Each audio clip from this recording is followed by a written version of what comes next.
Hello and welcome to another Yoga Quickie. I am Shona Vertue. I'm going to take you through your sequence today. Welcome to my channel if you've never been here before, and welcome back, of course, if you have been here. It's nice to see you again.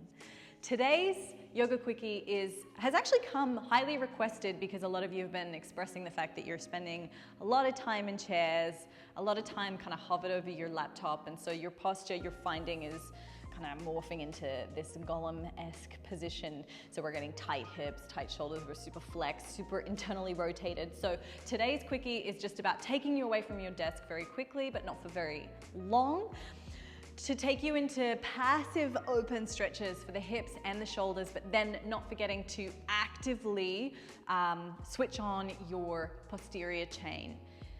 And you'll know what that means in a second. For this sequence, you're going to need 2 yoga blocks, and ideally you're going to need to be practicing in a space where you're not going to be, distracted by things or lose your concentration. But you know what? If you do, it's okay, because you can just come back to the sequence at any time. Okay, we are going to start with a passive stretch first, and then we're going to move into more active work. You're going to need 2 blocks, which you should already know because I talked about it in the intro. All right, so we're gonna place one block behind, other block in front. This one is gonna be for your spine, this is for your head. So what you wanna do is this part of the block is gonna be sort of where the bra strap is. If you don't wear bras, because burn the bras, then it's kind of where your last rib connects into the spine, okay? So it's kind of awkward, you're trying to awkwardly find it, and then once you do, you sort of start to lay back onto it. You'll notice it really starts to push the chest up, and then you just have to move the second block so that your head can rest on it. We're then gonna bring the soles of the feet together and let the knees come out wide, okay, like so. And my arms are out and extended, and this is quite an opening position. And like all of my sequences, whatever that we do that's passive, we're gonna eventually have to do some active work there too. But for now, I just want you to close your eyes, take a deep breath in through the nose, full breath out. And by the way, if this is way too intense for you on the hips, you can try taking your feet a little bit further forward, and if that's still too intense, then don't worry too much about it. Just come into this position and allow for this part to open instead. We'll inhale and exhale. So try to feel as though you're melting over those blocks, like they're fully and completely supporting you, which they are. Inhale and exhale, and just notice and pay attention to the sensations you experience as you take a breath in and take a breath out. Notice where you feel tension. See if you can consciously choose to release that tension. Notice where you feel any discomfort, make adjustments if you need to. And then check into other areas that may be holding tension that you wouldn't necessarily expect. So not just your inner thighs and your chest, but think about your eyes, your jaw, your face. How can you release tension from those areas? What about your glutes, your ankles, your toes? Is there anywhere else in the body that you're sort of gripping into? Try to experience the sensation of full and complete surrender. Now, I'm going to offer you the option to go a little deeper into the back bend here by turning the block down and then just extending your arms up, and take hold of one hand so you just get pulled into a little bit more of a back bend. We're not going to stay here for too long, but just allow yourself to experience the stretch here. You can move from side to side a little bit. Inhale and exhale. Release the arms, take the hands down to the legs, and use that leverage to just pull yourself up from here. Bring the legs in together, and we'll go further up. We'll move the blocks from out of the way, and then you're just gonna take one, okay? So from here, I'm gonna get you to lift your hips and place the block underneath your pelvis, right where your sacrum sits. And the sacrum, just to show you where I'm placing the block, it's about here, okay? So the sacrum is this sort of triangular shaped bone at the base of your spine. And we want to place it there, and it attaches to the pelvis, or you could say the pelvis attaches to that. And we're just going to come into this very supported bridge position here. And again, another passive position. Take a deep breath in and a full breath out.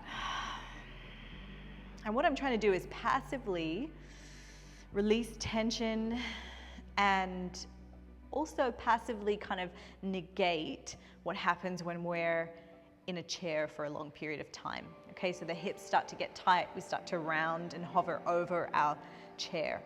So with these two positions that we've just done, we're starting to open into it. From here, lift the left knee, take hold of it with your hand, and at the same time, straighten out the right leg. Now, as you do this, notice the block might start to wobble a little bit. Make sure you position it so that you still feel steady. You've got to kind of balance your body over it. And from here, we're just going to start to gently reach through the heel. So I want you to push through that right heel.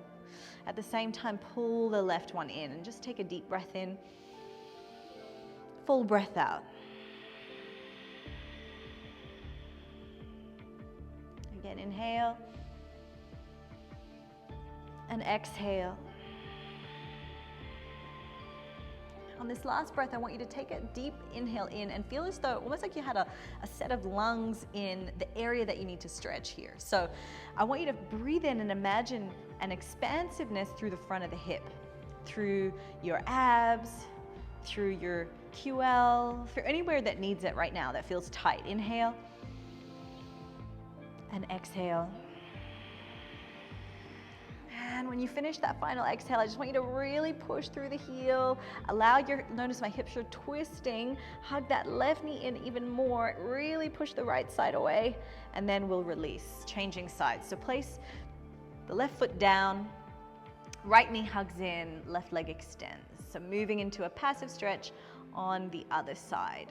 Ooh, I can really feel it, can you? Relax the shoulders, relax the eyes, relax the chest, relax the jaw. Try to think about relaxing areas that you wouldn't expect to tighten up in this. Yeah, or areas that we're not necessarily trying to stretch.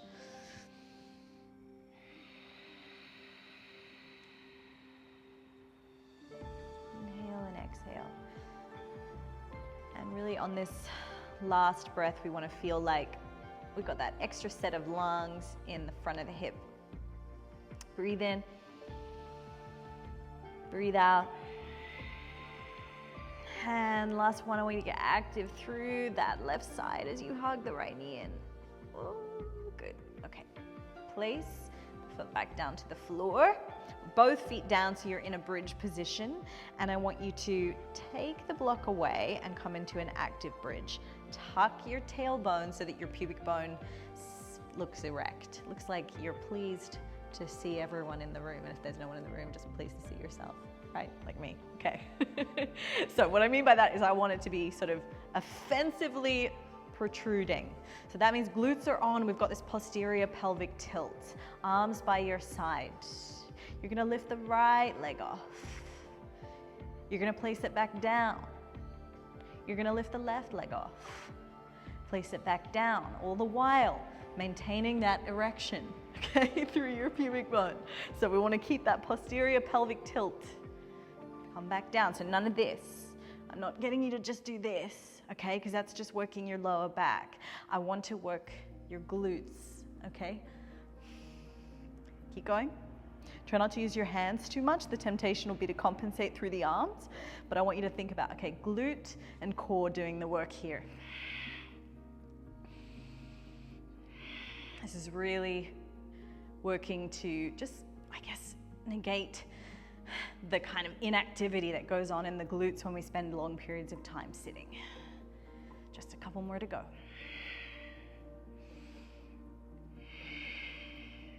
Good. And then release down. Hug the knees into the chest. We're going to rock all the way up. Come into an all fours position onto the hands and knees. Spread the fingers nice and wide. I want you to relax the shoulders. So get saggy. Let the spine relax. And then I'm going to get you to push away. So allow yourself to get saggy and then push away. This is called retraction and then protraction through the shoulder blades. Retraction, protraction. Exhale, inhale, exhale, inhale, exhale, inhale, and exhale. Okay, perfect. Let's just lubricate the spine a little bit too. Drop the belly down, inhale, lift up through the head and the hips. Exhale, belly to the spine, push the floor away, try to segment through the spine here. So feel as though the lumbar spine moves first, then we move into the thoracic, then we start to move into cervical, tuck the chin. One vertebra at a time. It's really difficult, but the more awareness you have, the better control you have of your core, the better control you have of spinal stability. Really important for injury prevention and just functioning as a human in general. Exhale. And inhale. And exhale. Beautiful. Inhale here. Okay, walk the knees back, bring the shoulders forward. Take a breath in, and as you exhale, relax the core. Elbows shave the sides of the body. Bring the chest down and then the chin. Slide forward. Squeeze the glutes. Notice I tuck my tailbone, pubic bone presses into the floor, and lift into cobra here. You're going to interlace the fingers behind your back and hug the shoulder blades in together. Squeeze and hold here for 5, 4, 3, 2, keep squeezing, 1. Beautiful, release down. Bring the hands to the floor, and from here, take the arms out to the side in a T shape. Okay, from here, take a deep breath in. Lift the head, lift the shoulders, and hold here for 5, 4, 3, 2, 1. Come down. Stay in this position, but move your arms up into an I shape or just above, and try to really extend as much as you can. From here, lift the head, lift the arms. Hold here for 5, 4, 3, 2, 1. Head down, hands come down either side of the chest, roll the shoulders back, lift up into cobra, and then push to lift knees, hips, and thighs off the floor. Bend the knees to the floor, press back, child's pose. Take a deep breath in here. Full breath out. Inhale, come forward. All fours position into a sort of kneeling top of a push-up position. Elbow shave the sides of the body, so retract the shoulder blades. Elbow shave the sides as we come down, knees, chest, chin. Slide forward. Roll the shoulders back. Okay, we're going to take that whole sequence, but we're going to try and stay lifted as we do it. Interlace the fingers behind the back. Hug the shoulder blades in. Good squeezing. Take the arms out to the side. Extend up. Hold. Take it back. Interlace the fingers behind the back. Try not to touch your butt as you come back into that position. Exhale, release. Inhale, lift. Extend. Come back. Try not to go like this. So try and keep it lifted. Oh, it's tough. And then exhale. Release, keeping your fingers interlaced. Last one. Lift. Release. Control, control, control, control. Come to that T shape, then into the I shape. Then back, interlace, squeeze, and release. Beautiful. Okay, hands come down beside. Roll the shoulders back, lift into cobra or up dog. Exhale, knees to the floor, press back, child's pose. Take a deep breath in, full breath out. Good. Unroll back up into a seated position, and you can sit on a block. One more exercise just for the shoulders and the neck. You can sit on a block so that your hips are raised, or you can come into any sort of seated position. You can move back into a chair if you'd like. So take your hands, clasp them behind your back, literally just like this, okay? And then from there, you're gonna take the hands around to the right side, like so. Okay, or any side, because we're gonna do both. And then from there, you're gonna let your ear fall to the side of your hands. You're gonna come down like so. Ooh, and you'll feel a nice juicy stretch for the side of the neck, maybe into the shoulder a little bit. We're then gonna turn the chin up towards the ceiling as we drop the head back. Then we're gonna turn the chin down and roll in. Come to the side, roll it open, Other side, come back. Last one. Roll open. And then move into the space that you feel the deepest stretch. So for me, it's probably about here. Breathe in, breathe out. All right, releasing the arms. Roll down, round the spine. Lift up, inhale, arms reach. Exhale, interlace or clasp the hands behind you. Other side. Good, from there, we'll drop the head over to the side. Ooh, oh gosh. Hello, other side. Okay, so keeping the hands really tucked behind you. Drop the chin down and drop it back. A lot of the time I get asked, keep moving through this, you know, like where should I be feeling it when I do this, or what's the best place, or to be honest, for a lot of positions, it's about noticing where you do feel it when you make that shape, and then kind of honoring and noticing that. So for certain things, I mean, if you were to say, when I come into this stretch, I feel it in my groin, then okay, we're a little bit off. But let's say I feel it a lot in the side of my neck, but you tend to feel it more in the front of your shoulder or deep in the shoulder socket. That's your body giving you a message, communicating with you about where you're carrying your tightness. Good, from there, release. Oof. So don't get too caught up in where you should or shouldn't feel things. And we'll just hold it here. We'll drop the chin down. Round completely and then come up. Inhale, arms reach up. And then exhale, release the arms down by your side. Hands placed down onto the knees or the thighs, or rest them in your lap. From here, we're going to press into the thighs, so create a little bit of irradiation, so being firm. We're just doing neck-controlled articular rotations, and then you're done. Drop the chin to the chest, so we're trying to keep everything else nice and still. Take the chin across to the collarbone. Then the ear tips down. Head to the side. We roll it back as far as we feel we can without any pain. Take it to the other side. Chin comes down and then back to center. What I want you to make sure of is none of this is moving. Let's go other way. Everything else stays nice and still. Back to center. Keep the teeth together if you can. That will help you to feel this a little bit more. I obviously can't because I'm talking, guiding you through it. Other side. And then last one. Perfect. Allow yourself to really sink here. And then inhale, extend. Alrighty, let's get back to work. Thank you so much for practicing. Don't forget to hit subscribe.